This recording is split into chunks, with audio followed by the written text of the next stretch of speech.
Ang alamat ng pinya. May mag-inang Rosa at Pinang na nakatira sa liblib na lugar.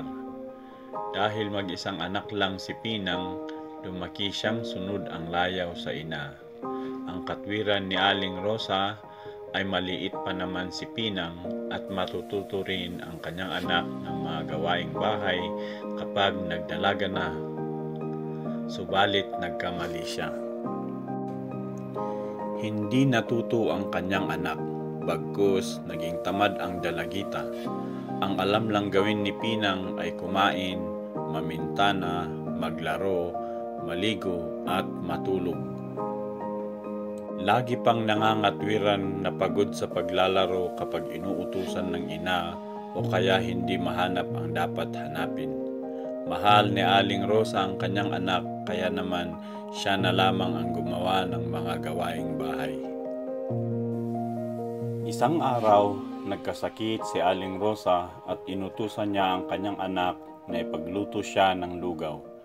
Sumunod naman si Pinang, ngunit nakalimutan niyang may niluluto siya. Kaya naman nasunog ang lugaw. Gayunpaman, inihain pa rin ito ni Pinang. Gusto mang magreklamo ni Aling Rosa ay hindi na niya ginawa dahil kahit paano pinagsilbihan siya ng anak. Minsang nagluto si Pinang ay umiral ang kanyang katamaran. Bawat bagay na hanapin ay itinatanong niya sa kanyang ina. Nanay, nasaan ang palayok?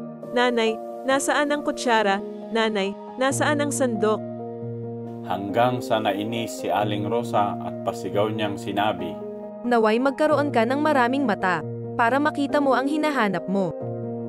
Halos dinig ng mga kapitbahay ang malakas na sigaw niya. Tumahimik si Pinang at padabog na bumaba ng bahay upang hanapin ang sandok. Lumipas ang mga oras hanggang sa nalipasan si Aling Rosa ng gutom. Nakatulugan niya ang paghihintay. Nagising siya ng dapit hapon na.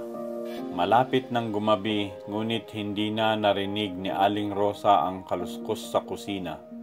Wala rin siyang narinig na bubulong-bulong o pagdadabog. Nabahala siya kaya kahit may sakit ay pinilit niyang tumayo upang hanapin ang anak. Ni isa man sa kapitbahay ay walang nakakita kay Pinang mula pa kaninang umaga. Hindi nawalan ng pag-asa si Aling Rosa. Marahil nandyan lang sa tabi-tabi ang kanyang anak. Naisip niya marahil nagtatampo lamang si Pinang dahil sa huling sinabi niya. Nagpagaling siya at nagpalakas upang mahanap niya ang anak, ngunit naging bigo siya. Hindi na niya makita si Pinang. Hindi kaya't lumayas na si Pinang dahil hindi na niya ito naaasikaso? O kaya naman nagsawa na ang kanyang dalagita sa pag-aaruga sa kanya. Ang mga katanungang ito ay nagsasalimbayan sa kanyang utak. Lumipas ang mga araw at lagi niyang hinihiling na sana ay bumalik na ang kanyang dalagita. Hanggang isang araw, napansin ni Aling Rosa ang tumubong halaman sa bakuran ng bahay.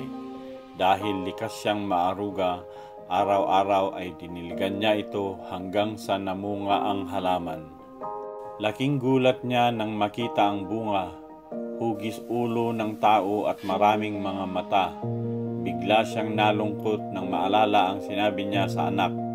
Nagkatotoo ang mga sinabi niya. Tahimik na tumangis si Aling Rosa. Napansin ng mga kapitbahay ang espesyal na pag-aaruga ni Aling Rosa sa halaman. Ang mga kapitbahay na nakarinig ng sagutan nilang mag-ina ng araw na mawala si Pinang ay madalas sabihin, Panang niya yan. Bilang pag-alala sa anak, pinadami ni Aling Rosa ang tanim at pinamigay ang iba. Bawat pinyang pinamimigay niya, ikinukwento niya kung paano siya nagkaroon ng kakaibang halamang tanim.